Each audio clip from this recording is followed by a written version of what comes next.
तरी आपण विदूषक नाही आहोत हे दाखवायचा प्रयत्न करतात. तर काही विदूषक मुळात विदूषक नसतात तरीही आपण विदूषक आहोत हे सिद्ध करण्याच्या नेहमी खटाटोपात असतात. आपल्याला वरी भानगड नाही. अस्सल नाणं आहे आपलं. वृत्तीला विदूषक, वेशाला वृद्ध आणि वेशालाही विदूषक. बाकी माझं मत नाही भगवती असं आहे की हो सांगा की आता ऐकण्यावर दुसरी कधीच दिसत नाही. अगं ती माणसाला विदूषकासारखा दुसरा असतं. पेटलेली माणसं,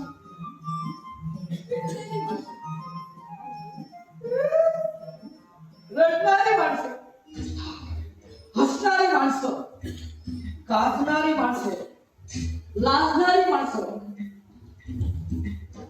सिंहासनावर पडलेली, उत्कीर्णावर पडलेली सारी माणसं आमच्याच प्रांतात. पण कोणत्याही माणसाचं सांस्कृतिक खानपण ठरवून काढलं म्हणजे आतमध्ये निव्वळ विदूषकाची बनावट दिसायला लागते. आता आपल्या महाराजांचं घ्या. कोणते महाराज? आपले ययाती महाराज. दिसायला इतके महान, डोळ्याला लागले नुसते बृहस्पती, लढायला लागले साक्षात वीरभद्र. अश्वमेधला तेव्हा साऱ्या जगानं त्यांचा सर्वश्रेष्ठ क्षत्रिय म्हणून जयजयकार केला. पण का हे वरचे पापुत्रे जरा बाजूला केले म्हणजे आतमध्ये निव्वळ दृश्य. आता तेही आपल्या अनुभवाला यायचं आहे. तुम्हाला वाटते तिथे जाण्याचा आणि वाटते ते बोलण्याचा अधिकार आहे ती मला ठाऊक आहे. पण त्यांच्या संबंधी असं भलतसंत बोलू नका. माझे पतिदेव आहे. आता त्याला काय उपाय आहे? अगोदर माझा सल्ला घेतला असता ती पतिदेवच का नुसता देव देखील स्त्रीचा धर्मबंधनात केला की पादतळ्या बाहेर काढतो.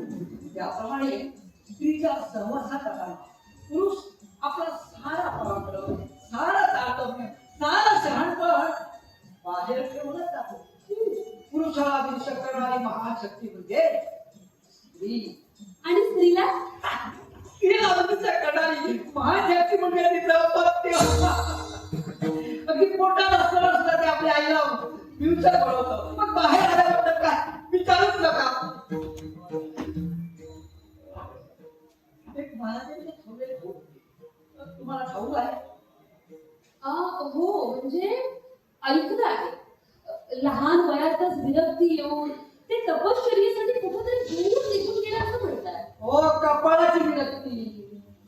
म्हातारपण आलं की निसर्गाकडून वैराग्याचं आज्ञापत्र येतं. अगदी घर बसल्या. त्याच्यासाठी ही अगोदर थांबू कशाला? कच्च्या मटक्यात पाणी घाललं की ते चौबाजूनी करणार. सुगडा अन्नाचं ताट बाजूला आणि हात पण भोवती. आता थोडे शारीरिक विरोध करून दाखवायचा एक होता मला. कारण आपण येईपर्यंत दुर्ग लढवायचा होता ना मला. ठीक आहे, चांगली मागणी. नाही म्हणजे आपण म्हणत असाल तर अजूनही थांबायला मी तयार आहे. घरी जाऊन तरी कोणतं सुख घ्यायचं आहे त्यापेक्षा आपण इथेच रात्रभर गप्पा गोष्टी करत बसू. नाही मित्रा, अरे विवाहाच्या पहिल्या रात्री तुझ्या बरोबर गप्पा गोष्टी करण्याइतका रसिक नाही. ठीक आहे, रात्री जशी आज आली तशी उद्या येणार, परवा येणार, तेरवा येणार. पहिला भाग संपला की पक्वान येतं. त्याप्रमाणे दिवस संपला की रात्रही येणार. तेव्हा आत्मा आणि शरीर यांच्या संबंधाबाबत तो संबंध तुला आज इथं कायम ठेवायचा असेल तर या क्षणी प्रीतीवरून निघून जावं. ठीक आहे, अगोदरच सांगितलं तसं तर मी नसतो. आपली आज्ञा श्री सावंत आहे. भगवती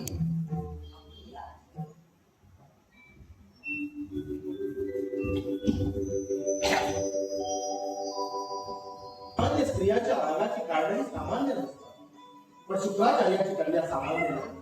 तू जेव्हा बोरी या वाकड्या केल्यास पाठ घेऊन खूप गेली तेव्हा साहजिकच तुझ्या रागाचं कारण काहीतरी आध्यात्मिक, पारमार्थिक किंवा दार्शनिक तरी असावं.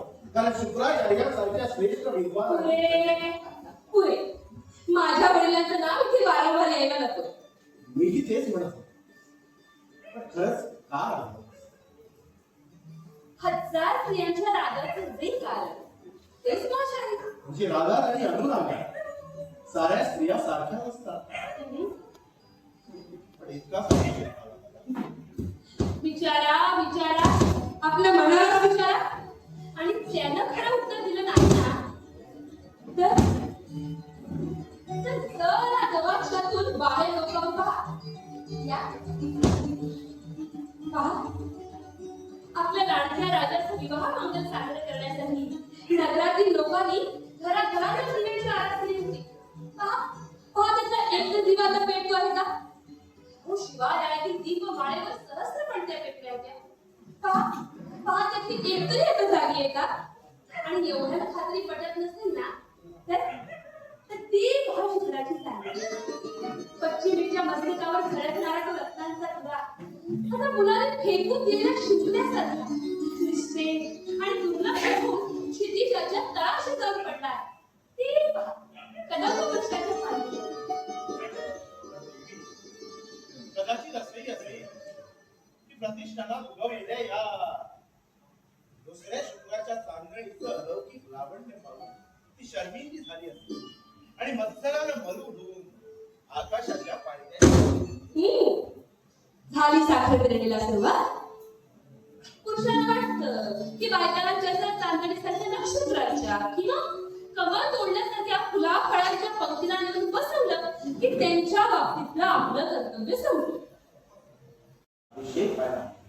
क्षमा क्षमा माझी विनंती आहे आणि विनंतीला भागत असेल तर माझी आज्ञा आहे.